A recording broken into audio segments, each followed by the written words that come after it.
3.5 साल पहले हम लोगों ने खेती किसानी के समानांतर वन और वनोपज से आधारित एक मजबूत अर्थव्यवस्था के निर्माण की शुरुआत की थी, ताकि हमारे ग्रामीण तथा वनवासी भाई बहनों को दोहरा लाभ हो सके, दुगुनी ताकत के साथ उनके जीवन में बदलाव लाया जा सके।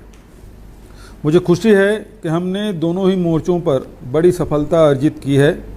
एक तरफ हमारी खेती किसानी मजबूत हुई है, तो दूसरी तरफ वन तथा वनोपज से होने वाले आय में बढ़ोतरी हुई है।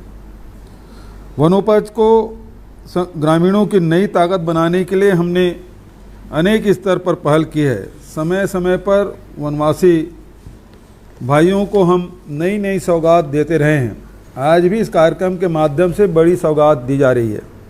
प्रदेश के वनों के संरक्षण संवर्धन के साथ साथ भूजल स्तर वृद्धि के लिए प्रदेश में नरवा विकास योजना संचालन किया जा रहा है। 2022-23 में प्रदेश के 40 वन मंडलों में कैंपा मद से 300 करोड़ 52 लाख रुपए की लागत से नरवा विकास योजना के अंतर्गत स्वीकृत कार्यों का शुभारंभ किया जा रहा है।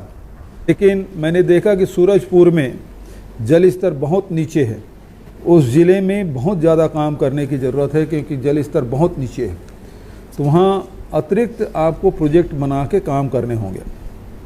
दूसरा उसी प्रकार से सुकमा है, बीजापुर है, यहाँ भी जल स्तर काफ़ी नीचे है, वहाँ भी आपको काम करने की ज़रूरत है।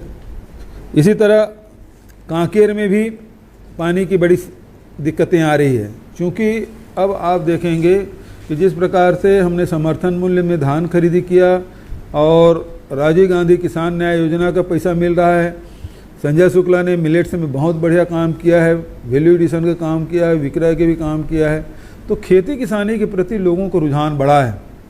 और इसी कारण से वनांचल में रहने वाले जो हमारे आदिवासी भाई हैं, बस्तर में ऐसा कोई विधानसभा नहीं है जहां बैंक की मांग ना हो। ये बड़ा बदलाव है।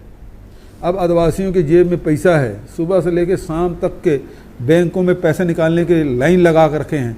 इसलिए बैंकों की मांग हो रही है कि हमने जहां एक तरफ खेती किसानी को और दूसरी तरफ वनांचल में रहने वाले लोग और उसके लघु वनोपज का वैल्यू एडिशन किए हैं, तो आय में वृद्धि हुई है, तो वहीं पानी का खपत भी हमारा बढ़ रहा है। तीसरे तरफ जहां नल जल योजना हम लोग शुरू कर रहे हैं, राष्ट्रीय स्तर पर शुरू हुआ है, प्रदेश में भी हमारा शुरू हुआ है, तो घर घर में प्रति व्यक्ति 55 लीटर के हिसाब से जब पानी उपलब्ध कराना हमारा लक्ष्य है, तो ऐसे में पानी की ज़्यादा ज़रूरत पड़ेगी। और इसलिए एक तरफ सरफेस वाटर है तो दूसरा अंडरग्राउंड वाटर, दोनों को सहेजने के पुनर्भरण और सहेजने की आवश्यकता है। तो इसमें जितना तेज़ी से काम करेंगे उतना ही हम भविष्य में आने वाले समय में हम आने वाली पीढ़ी को जल उपलब्ध कराने में सफल होंगे। तीसरी बात मैं कहना चाहूँगा कि इसमें गुणवत्ता में कहीं कोई समझौता नहीं होना चाहिए, इस बात का आप लोग ध्यान रखें।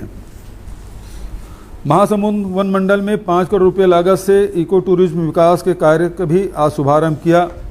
लगातार 3 वर्षों में हमने लघु वनोपज संग्रहण के मामले में देश में अव्वल राज्य बने हुए हैं, और अव्वल राज्य बने कारण से जो स्थितियां बनी कि 74% लघु वनोपज हम खरीद रहे हैं, तो भारत सरकार के नज़रें हमारी पर टेढ़ी हुई है, जिसके बारे में वन मंत्री ने हमको आगाह किया है।